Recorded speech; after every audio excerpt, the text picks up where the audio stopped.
Hello again, youngins, and hopefully adults are watching this as well. Today in junior church we learned about the parable that Jesus taught of the seed and the sower. It's one that I really love, and I've learned more and more as I've read it, taught it, and listened and learned, and I think that you'll get a lot out of it, and I tend to want to give everything to you, so absorb everything you can, and hopefully I won't do it, which I tend to do. So the parable of the seed and the sower is in a few of the Gospels, but I'm going to read out of Mark chapter 4. And a parable was when Jesus would teach them a spiritual lesson, a spiritual truth, by teaching a natural occurrence. So it was teaching something about heaven that we can't really comprehend very well, but put it in a natural sense that we do understand well, so we can learn better that way. But that's what a parable is an illustration, teaching a spiritual truth by using a natural illustration. So in Mark chapter 4, verse 1, "And he came again to teach by the seaside, and there was gathered unto him a great multitude, so that he entered into a ship and sat in the sea. And the whole multitude was by the sea on the land. And he taught them many things by parables, and said unto them this doctrine: Hearken, behold, there went out a sower to sow. And it came to pass, as he sowed, some fell by the wayside, and the fowls, or the birds of the air, came and devoured it up." This is the King James Version. So we got a farmer who's throwing the seeds. And then some fell on the wayside, meaning the pathway, and the birds came and they ate up the seed. And some of that seed fell on stony ground, where it had not much earth, meaning there wasn't a lot of dirt to it. And immediately it sprung up, because it had no depth of earth. But when the sun was up, it was scorched, and because it had no root, it withered away. And some fell among thorns. And the thorns grew up and choked it, and it yielded no fruit. And other fell on good ground, and did yield fruit that sprang up and increased, and brought forth some 30, and some 60, and some 100-fold. And he said unto them, He that hath ears to hear, let him hear. Which is interesting. We talked about that. What did Jesus mean? He that has ears to hear, let him hear. He could see if they had ears or not. But again, he's teaching a spiritual truth, about with a natural illustration. So we have, not only do we have physical ears, like my big old ears, he's also talking about the spirit, and then we have spiritual ears. So he's saying, if you have the ear that you can hear this, let him hear. And I'll go into that a little bit more. But he was giving them the illustration of a farmer, someone who's planting the seeds, and so immediately like, oh, I know what he's talking about. The farmer is taking the seed. It's the very same farmer and the very same seed. So there was different results as he's tossing the seed out for it to be sown. And some fell on the concrete floor. As he's spreading the seed out, his goal is for it to be planted and to yield a big plant that has all these other plants, and then those plants have plants.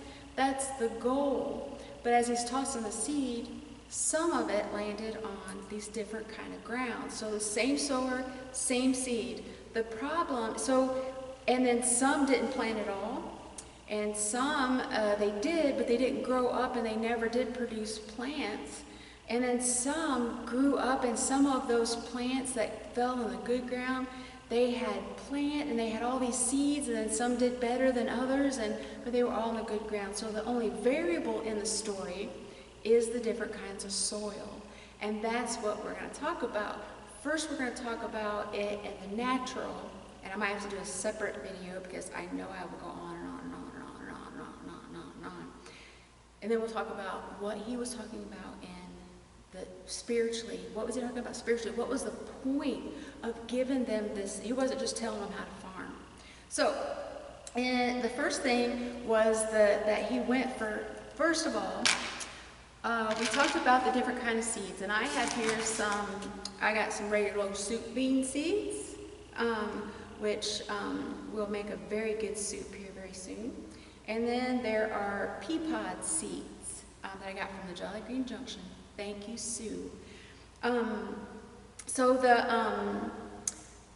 talked about these seeds, and this little bean has so much life potential.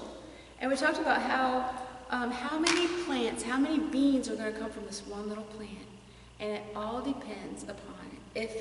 If this never gets put in the ground, and the shell part die, and the life be activated inside, then it will only ever be this. It'll never make a plant, and it'll never come to life, and it'll never grow more and more and more and more seeds. But if we do that, if we plant it, the outer part dies. And then I have here some, and you can do this at home, just take different kinds of beans, seeds, and just get a paper towel, get it wet, wring it out so it's just moist, not wet because I did grow a little mold, and put the beans on there, and then put wet, and just keep it moist and keep it moist and keep watching, and you will see, like the soup bean here, pinto bean, there's a little bitty thing there, that little mark, that is where it'll start growing out of. So at first you get these roots. And we talked about how the root grew a root, and the roots grew a root, and those roots are so important because the plant gets its water. If it can't, just like us, we cannot live without water very long. I have had many plants that I proved that point with. But they need water, and then they need nutrition, and so they get that from the soil. So this root, once that life gets activated, the roots come out, and it starts to like, oh, we need water, and we need food, and the plant will start to grow up. But those roots are so important, and if the roots don't happen, then the plant doesn't happen either. So this one here is just lots and lots and lots and lots and lots of roots. I don't know if you'll be able to see that or not. And then here's the little pea seed that has lots and lots and lots of roots. And it also has the shoot that's coming up. That's the part that breaks through the ground, and then the plant opens up. So that's already growing that. And then this one here is really neat because that little plant is already starting to open up. They're a little bit crooked because they were all cramped in my bowl. But do that and grow that and think about that, about the importance of the roots. The roots are what we don't see. And if a plant's not doing well, the first thing we need to look at, it's not the leaves, it's actually what kind of soil. What's wrong with the dirt? What's wrong with the soil? And then we have to particularly take care of the roots, because the roots is what's going to be, the successful roots is what will make a successful plant, the part we do see. So that's pretty important stuff. So we're first going to talk about Jesus said that in the parable, he said that the sower, same seed, as he was throwing the seed, some of it fell, and he talked about the seed that fell on the pathway. It's along the path, or it says along the wayside. That's what he means. That's the place where people are walking.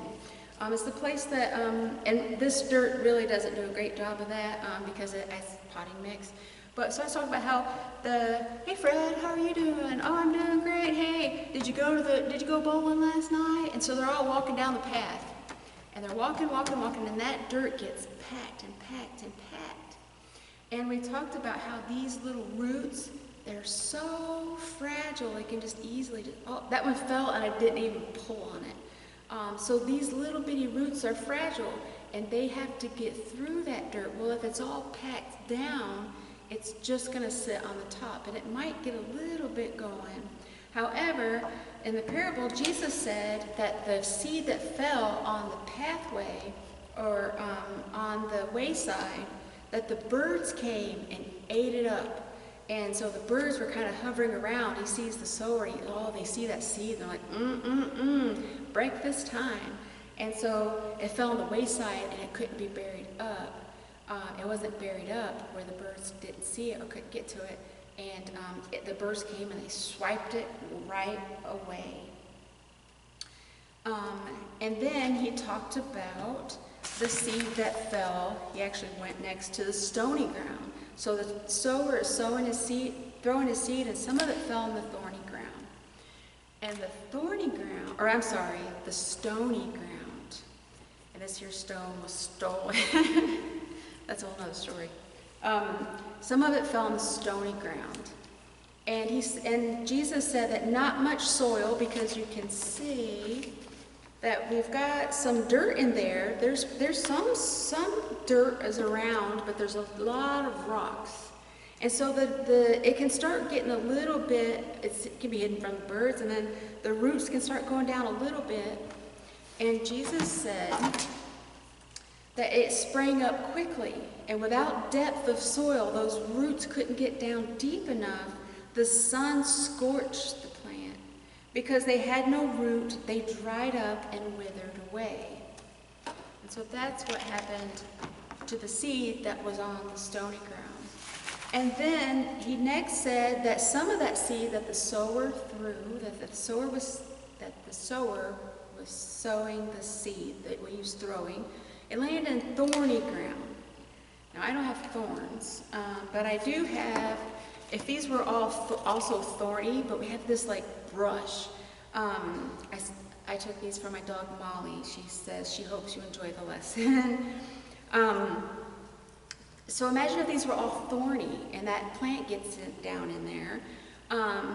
And so it starts growing up, and I drew on the board, I drew like a picture of a tulip. You know, it's got the little bud, and what it wants to do is get all the way to the very top and grow up big enough to where you have that part, and that part, and that part. I don't know if that makes sense.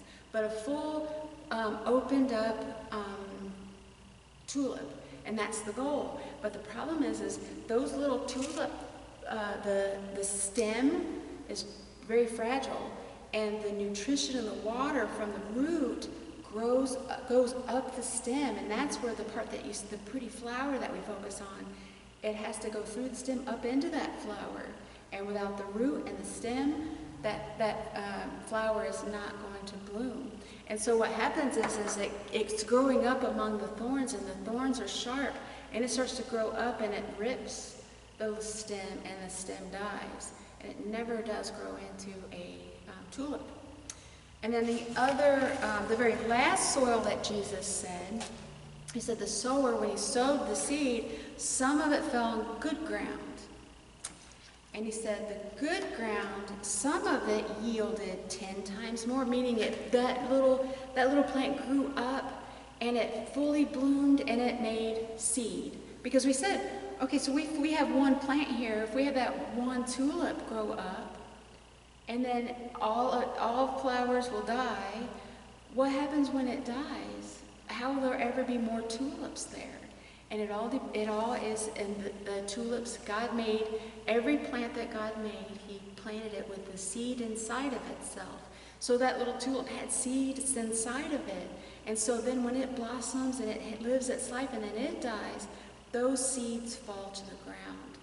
And some of those plants, they were all in the good ground. Some of them produced 10 times as much, some of them 30, and some of them 60 times. And so, but they all made seed, and they all grew more plants because they were in the good ground. Okay, so that's a wonderful science lesson you just taught me. See, what in the world does that have to do with Jesus? Why did Jesus give this lesson? Well, I am so glad you asked. We know that the sower is, the disciples, they came to Jesus and they said, Jesus, you did a great job, Jesus, but I don't understand what you're talking about. I know there's more. and I don't get it. And so